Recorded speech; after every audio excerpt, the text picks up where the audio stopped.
Editing is expected to cost several $1,000,000 per patient, and it may not be appropriate for everyone with sickle cell.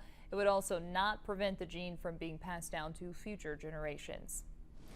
Union nurses with Ascension Via Christi, St. Francis, and St. Joseph holding a toy drive today.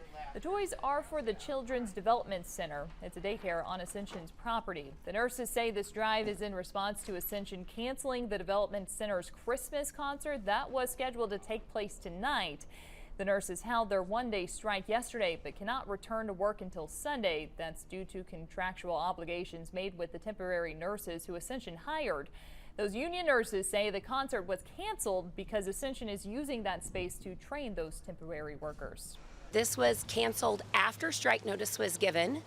A lot of these kids are nurses' children, and we feel like the kids are getting robbed of their Christmas.